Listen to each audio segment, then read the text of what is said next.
সকল বিবেচনাতেই তো বোঝা যাচ্ছে যে অন্তর্বর্তীকালীন সরকার, যাদের আসলে জনগণের ম্যান্ডেট জিজ্ঞেস করলে যারা বলে যে জুলাই গণ অভ্যুত্থানই তাদের ম্যান্ডেট, তাদের তো আসলে সংবিধানটা সংস্কার করার কথা না। গণতান্ত্রিকভাবে নির্বাচিত হয়ে যারা আসবে তারাই সংবিধান সংস্কার করবে, সেটা আপনিও বলছিলেন। এবং প্রয়োজনে না, এইটাই প্রয়োজন যে গণপরিষদে সেটিকে জানতে চেয়ে তারপরে সেটি করবে। সেই ক্ষেত্রে এই সরকার আসলে সংবিধান সংস্কারের দায়িত্বটা নিল কেন নিজের হাতে? এবং জিজ্ঞেস করলে তারা খুব ক্ষেপে যায় স্যার। তারা বলে তো জুলাইতে আন্দোলন কি হয়েছে এক স্বৈরাচারকে বাদ দিয়ে আরেক স্বৈরাচারকে আনার জন্য? তাহলে তো বিএনপিকে আনার জন্য আপনি পাগল হয়ে গেছেন।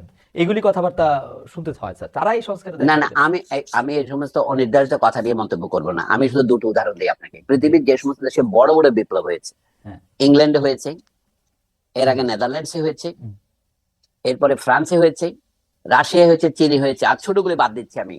এইগুলিতে হচ্ছে কি, যেমন রাশিয়ার উদাহরণটাই দেন, যেটাকে আমরা বলেছি সমাজতান্ত্রিক বিপ্লব। তার আগে এটা গণতান্ত্রিক বিপ্লব সেখানে হয়েছিল। যারকে যখন ক্ষমতাচ্যুত করা হয় 1917 সনের হুম, ফেব্রুয়ারি মাসে, হুম, হুম, তখন একটা অস্থায়ী সরকার হয়েছিল ক্যারেনস্কি নামক এক ভদ্রলোকের নেতৃত্বে। হুম, 8 মাসের মধ্যে অক্টোবর মাসে, রাশিয়ার অক্টোবর মানে আমাদের কাছে নভেম্বর মাসে, আবার বিপ্লব হয়ে যারা ক্ষমতা গ্রহণ করে, তারা কিভাবে সংবিধান প্রণয়ন করেছিল তখন। রাশিয়া, এই যে আমরা সোভিয়েত ইউনিয়ন বলি, সোভিয়েত মানে হচ্ছে পরিষদ। কি সোভিয়েত ছিল? Soviet of workers and soldiers deputies, hmm, শ্রমিক প্রতিনিধি এবং সৈনিকদের প্রতিনিধি। বর্তমান সরকারের প্রধান দুর্বলতা হচ্ছে সৈনিকদের সাথে তার কোঅর্ডিনেশনের অভাব। যদি তাদের নিজেদের, যেমন ইরানিরা যখন বিপ্লব করার পর গোটা সেনাবাহিনীকে কর্তৃত্বে নিয়েছে এবং তারা রেভলিউশনারি গার্ড করেছে, বর্তমান সরকার সেরকম করেনি। এখন তারা যে ক্ষমতা গ্রহণ করেছে, এটা বাস্তব সত্য। আমি আগেই বলেছি শূন্যতা পূরণের সরকার এটা। কিন্তু তারপরেও রাষ্ট্র চলতে হতে কতগুলো আইনের মাধ্যমে চলতে হয়। পুরনো আইনগুলো কিন্তু চলছে সব জায়গাতে। 1972-এ কি হয়েছিল বাংলাদেশে? প্রেসিডেন্টের একটা অর্ডিন্যান্স দিয়ে বলা হয়েছিল লজ কন্টিনিউয়েন্স অর্ডিন্যান্স, হুম, অর্ডার, তাই না? আগের ল গুলো চালু থাকবে। হুম, এটা ব্রিটিশ আমলের ল গুলো এইভাবেই চালু আছে আমাদের এখানে। তো এই সরকার তো কোনো লকে বাতিল করে নাই, সংবিধানকেও বাতিল করে নাই। হুম, শুধুমাত্র সংবিধানের অধীনে যে নির্বাচন হয়েছিল, সেই নির্বাচন, 3টা নির্বাচনই ছিল ভুয়া নির্বাচন। সুতরাং সেই নির্বাচনগুলি ছিল অবৈধ। সেই ক্ষেত্রে আমার মনে দাবি করা উচিত, আমি দুটো কথা বলে শেষ করি। সংবিধানের চেয়ে গুরুত্বপূর্ণ হচ্ছে দেশের যে বিপুল পরিমাণ সম্পদ বিদেশে পাচার হয়েছে সেটা ফিরিয়ে আনা, এবং যে সমস্ত অবৈধ এবং অসম চুক্তি হয়েছে, হুম, সেটা হতে পারে ভারতের সাথে, সেটা হতে পারে আমেরিকার সাথে, সেটা হতে পারে চীনের সাথে, সেই সবগুলো বাতিল করার এখতিয়ার বর্তমান সরকারের আছে। হুম। যুক্তি কি? হাসিনার আমলের 3টা সরকারই অবৈধ ছিল। আচ্ছা। এমনকি 2009 সনের নির্বাচনে বৈধ কিনা এই বিষয়ে আমার সন্দেহ আছে। 14, 18, 24-এর নির্বাচন তো স্পষ্টতই অবৈধ। কাজে অবৈধ সরকারের অধীনে যে সমস্ত আইন হয়ে গেছে সেগুলি বাতিল করতে পারবে না। মানে যে সমস্ত কাজ বাস্তবায়িত হয়ে গেছে হুম, এগুলি ফেট অ্যাকমপ্লিশ অ্যাক্ট। কিন্তু যেগুলো আছে এটি টাকা ফেরত আনা উচিত। যদি আপনি এটা না পারেন, জনগণের মধ্যে যদি সেই টাকা ফেরত দিতে না পারেন, অন্তত দেশের শীর্ষ যে সমস্ত ব্যবসায়ী কোম্পানি ভুয়া কোম্পানি করে লোন নিয়ে দেশকে ধ্বংস করেছে, তাদের অন্যান্য ব্যবসার থেকে টাকাটা তুলে এই ব্যাংকে যেগুলি ক্ষতিগ্রস্ত তাদের ফেরত দিতে হবে। যদি অর্থনৈতিক ক্ষেত্রে বর্তমান সরকার কি করছে আমরা জানি না প্রকৃত প্রস্তাবে। এটা হচ্ছে এক প্রধান দুর্বলতা। হুম, আপনি সংবিধান নিয়ে বলছেন তার কর্তৃত্ব আছে কিনা? সংবিধান না যতদিন না থাকে ততদিন অর্ডিন্যান্স বলে দেশ চালানো যায়। হুম, হুম। এবং অ্যাবসলিউটলি। তারপরে সংবিধান যদি পূর্ণাঙ্গ সংবিধান করতে চায়, হুম, এই হুম, সরকার সংবিধান ঘোষণা করতে পারে। যেমন আইয়ুব খানের সরকার কিভাবে সংবিধান ঘোষণা করেছিল 1962 সনে। হুম, হুম। তারা 56 সনের সংবিধানকে বাতিল করেছিল। তখন বিশ্বের বড় বড় হান্স ক্যালসেন প্রভৃতি বড় বড় পণ্ডিতদের ধরে এনে বলেছিলেন, যদি আইয়ুব খানের বিরুদ্ধে কেউ বিদ্রোহ না করে তাহলে তার এটা বৈধ।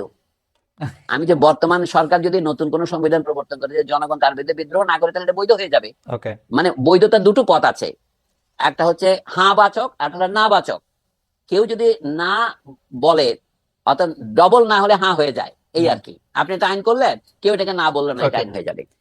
সেটি হচ্ছে যে এই সরকার তো একটি শূন্যতার মধ্যে ক্ষমতা এসেছে এবং তাদের নানা ধরনের জঞ্জাল, প্রতিষ্ঠানগুলি ধ্বংস করা হয়েছে, সেগুলি পৃষ্ঠতত্ত্ব, এই সবগুলি সংবিধানের মধ্যে আইসা পড়লো কেন? মানে কি অ্যাজ ইফ আমরা যদি একটা অন্যরকম সংবিধান হতো, শেখ হাসিনা কম ফেসিস্ট হতেন? বা আমাদের যদি আমেরিকার সংবিধানের মতো একটা সংবিধান থাকতো, সেইটিকে শেখ হাসিনা কে একনায়কতন্ত্র হওয়ার পথে বাধা থাকতো? সংবিধানটার উপরে আইসা পড়লো কেন এই, মানে এই নো না, লাইনটা?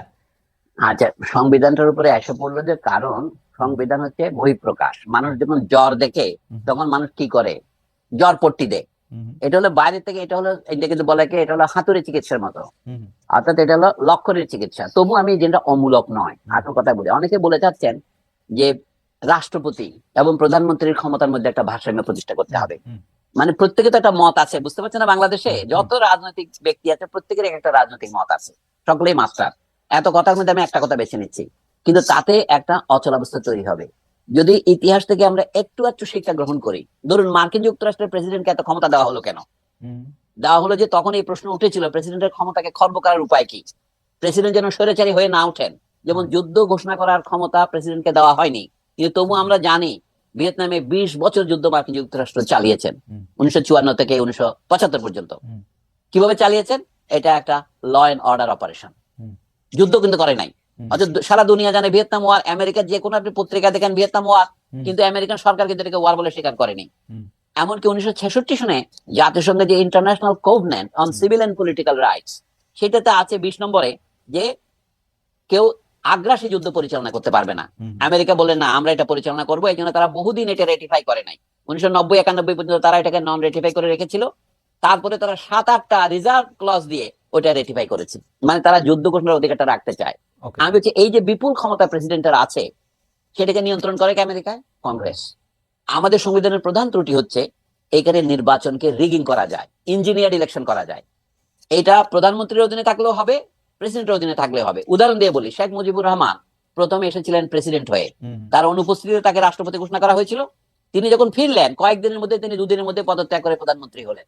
হুম, তারপরে তিনি যে শাসন চালালেন, তারপরে তিনি 1975-এ এসে তিনি নিজেকে আবার প্রেসিডেন্ট ঘোষণা করলেন। হুম। আপনি বলুন এখন কোন আমলে স্বৈরাচার কম হয়েছে, শেখ মুজিবের প্রধানমন্ত্রীত্বের আমলে না রাষ্ট্রপতিত্বের আমলে? না স্যার, এটা আসলে কি খুব, না স্যার, আসলে কি তাতে কোনো পার্থক্য হয়? না স্যার, হয় না।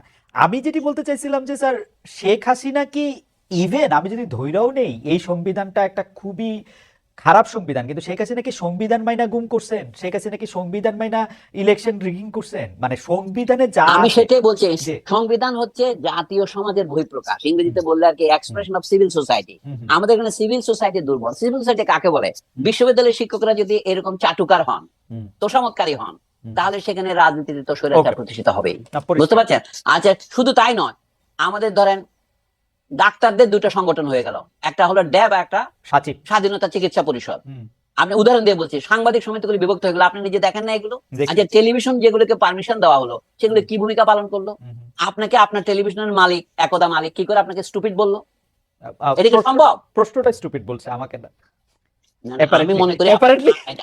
না, না, অ্যাপারেন্টলি আপনাকেই বলেছে। হ্যাঁ, আপনি স্টুপিডের মতো প্রশ্ন করছেন কেন? তার রাইট, মানে তো আপনি স্টুপিডই। রাইট। আর না, আপনাকে এটা বলার দুঃসাহসটা আমি, হলো কিভাবে? কারণ দুঃসাহসটা হইলো হচ্ছে যে আমার কাছে যেটা মনে হয় যে শেষ দিকে আইসে বা গত 5 বছর 7 বছরে আওয়ামী লীগের বা আওয়ামী লীগের কাঠামোর মধ্যে যারা আছেন তাদের দুঃসাহস আসলে বাড়ছিলই।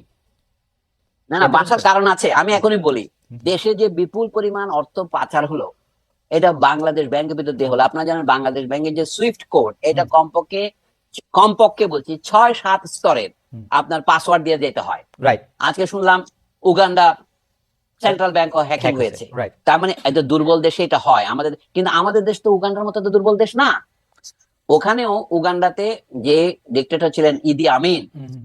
তো বাংলাদেশে শেখ মুজিব তো তার চেয়ে অনেক বেশি জনপ্রিয় নেতা ছিলেন।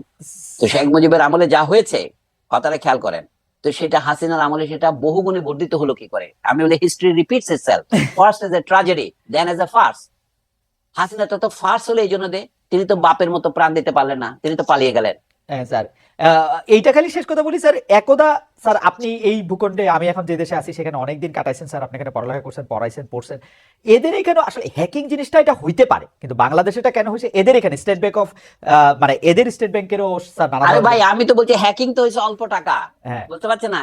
তারপরে বিপুল পরিমাণ টাকা বছরে 17 বিলিয়ন করে চলে গেছে। যদি বাংলাদেশ ব্যাংকের বর্তমান গভর্নরের কথা একেবারে ভুল না হয়, জি, তাহলে এটা কি করে সম্ভব? ডক্টর দেবপ্রিয় ভট্টাচার্য গতকাল বলছেন, বোধহয় কোথাও বলেছেন, আমি বলেছেন। পত্রিকা আজকে দেখলাম, জি, যে এই টাকাটা যদি ফেরত নিয়ে আসতে না পারেন, তাহলে আপনি কিসের বিকল্প সরকার হয়েছে? এটা খুব কথা কথা এটা না, বলছে, এটা ভালো কথা বলছে স্যার। এটা গুরুত্বপূর্ণ কথা, এটা করতে হবে। আমার কথা হচ্ছে কি, দেশের ব্যাংকিং খাতটাকে ধ্বংস করে দিয়েছে, ওকে, দেশের বিদ্যুৎ খাতটাকে ধ্বংস করে দিয়েছেন। মানে গ্রাফিক ভাষায় দেবপ্রিয় বলেছেন রাইট। যে আমাদের 2টো কিডনি নষ্ট করে ফেলেছে। একটা হচ্ছে দেশের ফিনান্সিয়াল সিস্টেম, আর একটা হলো দেশের এনার্জি সিস্টেম। আসলে তো এই অপরাধ তো অমার্জনীয়, অথচ এটাকে বলা হয়েছে উন্নয়ন। রাইট। আশ্চর্য ব্যাপার। এবং উন্নয়নের জন্য বলা হচ্ছে, উন্নয়নের জন্য একটা ধারাবাহিকতা দরকার, কন্টিনিউটি দরকার, এবং তাই না? এবং এবং অনেক এই জিনিস, অনেক শিক্ষিত শিক্ষক বুদ্ধিজীবীরাও এই কথায়, মানে এই জায়গায় সুরে সুর মেলাইছে। However, আচ্ছা, স্যার, তোষার মধ্যে কি প্রকারে যায়? বাংলাদেশ ব্যাংকের এককালীন গভর্নর হুম, ডক্টর আতিউর রহমান, হুম, তিনি একা বঙ্গবন্ধুর উপর 180টা বই লিখেছেন। সত্যি নাকি স্যার? 180টা?